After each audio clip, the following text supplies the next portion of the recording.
The Trump administration is imposing a new round of tariffs on Canada, accusing the country of unfairly discriminating against American autos, dairy products, and alcohol. The 50% tariffs would cover some $20 billion worth of Canadian imports on goods ranging from cement to hockey sticks. They're set to take effect in 30 days. In the Oval Office today, President Trump defended the move. Canada's been very, very tough on us over the years, for many years, and no other president's done anything about it. I love Canada. I love the people of Canada. Many friends that live in Canada, but their leadership, from Trudeau to the current leadership, I mean, in all fairness to them, they need us to survive. Without us, there's no way they can survive. Canadian Prime Minister Mark Carney pledged to intensify talks with the U.S. in the coming weeks in hopes of reaching a deal. We're joined now by Natasha Sarin, co-founder of the Yale Budget Lab. Welcome back to the program. Thanks for having me. So how significant would these tariffs be, these 50% tariffs be, if they take effect in 30 days, not just for Canada, but for U.S. businesses and consumers? Yeah, the important thing to understand about these tariffs, to put them in some context, is they cover about 5% of imports from Canada. And so they're hugely important to the particular product lines that we're talking about here. My colleagues at the Budget Lab estimate that's about 550 of them, things like dairy, alcohol, hockey sticks, as you mentioned. But in the aggregate picture of our trading relationship with Canada, this is one particular sliver.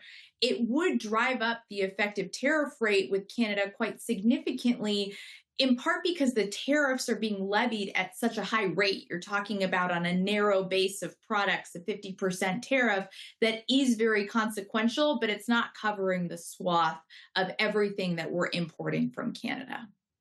So this high tariff rate on a narrow base of products, is there reason to believe that these tariffs never take effect, that this is all just designed to negotiate a deal?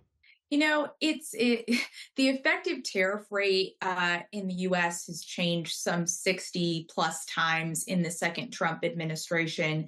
And that's just counting tariffs that actually went into effect, not the fact that we've seen a lot of announcements about future activities with respect to our trading partners that were ultimately rolled back or changed in the process of negotiating. And so obviously this is a very active and live conversation. Obviously the administration was very clear about giving themselves a delay of 30 days with respect to the implementation of these tariffs in order to continue talks with Canada. But I think in some sense, one shouldn't take comfort in the fact that you might not actually see tariffs at this level on these swath of products implemented, because the volatility of the trading environment, the fact that if you are someone who is importing some of these goods from Canada, you have no idea essentially what the trading environment is under which you're going to be bringing goods into this country in just a few weeks, makes it really, really challenging to try and run businesses, and really, really difficult from the perspective of the American consumer, who is seeing, as a result of this volatility, an increase in the prices that they're paying. When the administration says that Canada has unfairly discriminated against American products, that's the argument they're making, how strong is that case?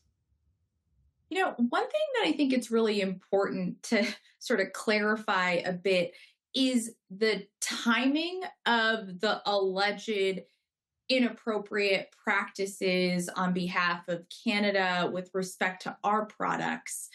A lot of what is happening in this context is there's frustration in the United States, or among some administration officials, that Canada has actually retaliated to increase tariffs by us on Canadian imports over the course of the last year and a half. And so a lot of the practices you're talking about, particularly in sectors like alcohol, they are about retaliatory measures that were taken once the United States undertook this trade war. And so it seems a little sort of hard to make the argument that as a result of the fact that there have been prior tariffs that we've levied against them that have prompted these retaliatory actions, you're then going to see another swath of tariffs instituted. And that makes it challenging because it's kind of like a never ending cycle with respect to escalation in ways that make it difficult to see what the path forward actually is. Challenging and confusing, to be sure. There are viewers who will watch this conversation and they might wonder, didn't the U.S. Supreme Court strike down the Trump administration's tariff regime? And they would be right. So what's the legal authority that the administration is using for this? That's such a good question. And the way I've been describing the nature of the administration's actions in the aftermath of the Supreme Court decision in February is that they're certainly in keeping with the text of the ruling, since the case was about one particular authority, the International Emergency Economic Powers Act, that the administration was using to impose these broad-based tariffs. But they're not in keeping with kind of the spirit of that ruling, which made clear that the power to tax and impose these types of wide-ranging tariffs on allies and adversaries alike is a power that rests with Congress and Congress alone. And so ultimately, we are going to see these new authorities that the administration is deploying to kind of patchwork together its old trading practices.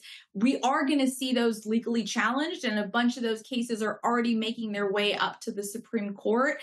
And ultimately, it'll be for the court to rule and decide whether or not that type of broad-based power exists from these other laws. But I speculate that their answer is unlikely to be yes, given that this set of authorities sits with Congress. Natasha Sarin, co-founder of the Yale Budget Lab. Always good to speak with you. Thanks. Thanks so much.